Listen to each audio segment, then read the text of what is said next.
Praise the lord. Hallelujah. Good morning. ఈరోజు దేవుని వాగ్దానము కీర్తనల గ్రంథము 91వ కీర్తన 7వ వచనము. అపాయము నీ యొద్దకు రాదు. ఆమేన్.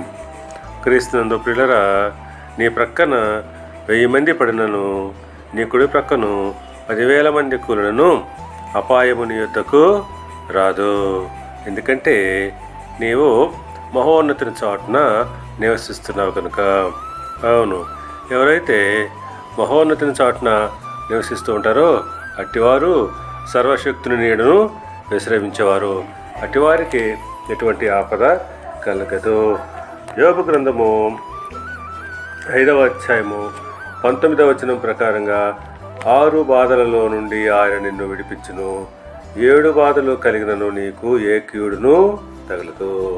అవును, ఈ లోకంలో ఎటువంటి బాధలు మనకు కలిగినప్పటికీ వాటన్నింటిలో నుంచి ఆయన మనల్ని తప్పించును, ఏ కీడు మనకు రాకుండా చేయును. కనుక ప్రియులారా, మనము ఈ లోకంలో యెహోవా యందు నమ్మిక ఉంచి ఆయనపై మనం ఆశ్రయం కలిగి ఉన్నప్పుడు తప్పకుండా ఆయన మనకు ఏ కీడు రాకుండా సహాయం చేయును.